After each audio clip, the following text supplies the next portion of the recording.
know more about Harry's sons. I really do think there's an unwritten story, and I think it's time to put fingers to keys. A lot of people I know wanna know more about Grindelwald and Dumbledore. I really do think that they both batted lefty, and I think there's probably a good story there. For book 8, I want a book 8. I want a book 8. And I want J.K. Rowling to say that the epilogue... Challenge completed.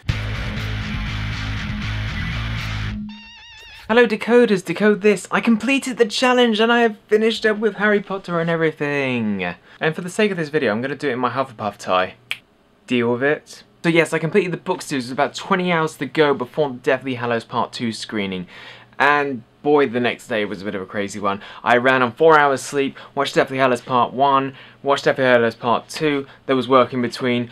I was so exhausted about it, I just could not express an emotion. I thought the film was very good. Was a little bit disappointed with how the audience were. It was just kind of like, funny moment, ha ha ha ha, not my daughter you bitch. I mean, seriously? So that aside, let's get on to the important matters. What did I think of the books? I thought the books were good.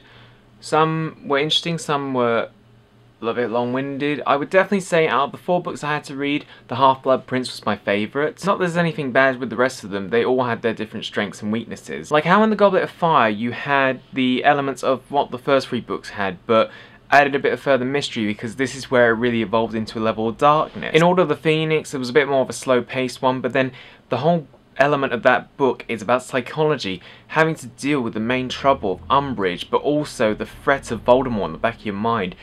That is really putting you through the emotions that Harry is going through at the time, despite the fact that he's being an absolutely whiny bitch. Half-Blood Prince stood out as my favourite because it had elements of what the first 2 books were about, a lot of mystery and assuming things. Like how in the Philosopher's Stone there was a lot of accusations against Snape and all the theories going on with the Philosopher's Stone, where in Half-Blood Prince a lot of more emphasis was on Malfoy. It was like Harry was back to how he originally was somewhat, and that he had these experiences, but also the fact that this really pushed towards the final story. Deathly Hallows itself I liked because while it was slow paced to start with, it built up and had a great climax to it.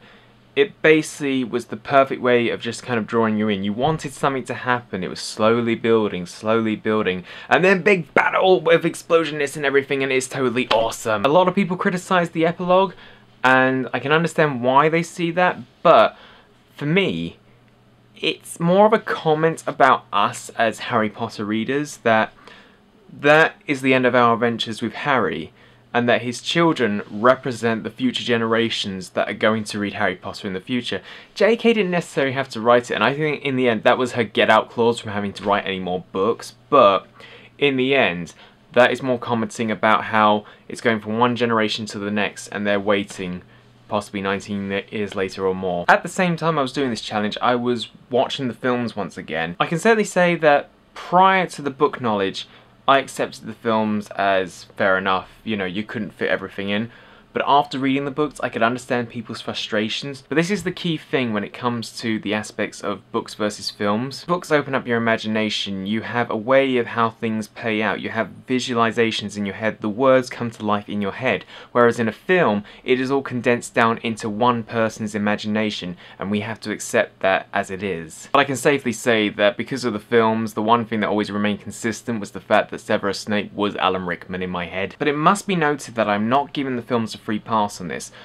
If there was a major criticism of both The Goblet of Fire and The Order of the Phoenix more than anything, was the fact that Harry's relationship with Sirius was not taken seriously. Because in a nutshell, in the films, you effectively got, I escaped from Azkaban and I'm going to kill Harry Potter. Oh, that guy's out for the look of me. He killed my parents. I'm going to kill him. Harry, I'm your godfather. Yay! Harry, I'm in the fireplace. Yay! Harry, I'm part of the Order of the Phoenix and I have a house. Yay! Harry, I'm dead. Yay! Wait, what? See, my point? Problem is that it's so condensed down.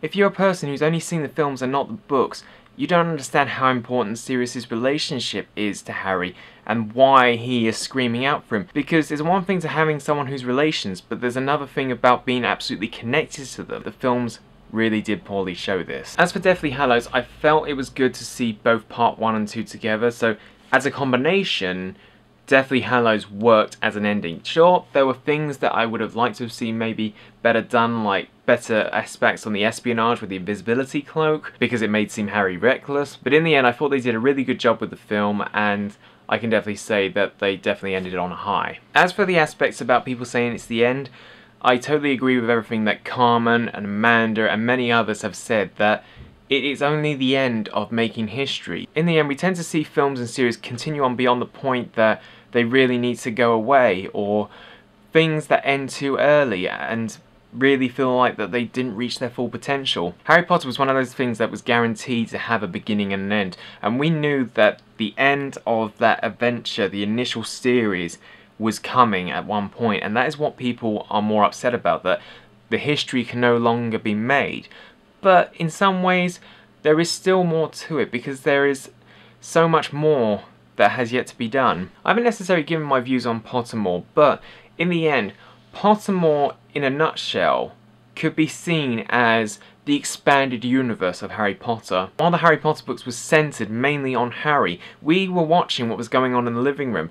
Pottermore is effectively showing us what was going on in the kitchen, in the bedroom, and the bathroom. This is like one giant party, and you get to see what it was like from everyone's perspective. And that's what Pottermore can really work as, providing that JK doesn't cash in on the fanfic and turn it into her own stuff and makes a lot more billions of pounds. I can certainly do with them. In the end, the origin story has reached its end.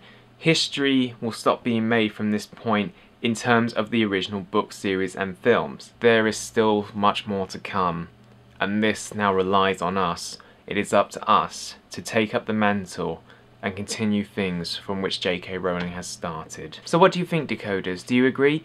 This is still my opinion, so you may disagree with what I have to say, but that is what everyone is entitled to, but I'd like to hear what you have to say about it. So that's it, the books are done, the films are done, now it's time to move on to new adventures, and with that I wish you all to have a nice day and to take it easy.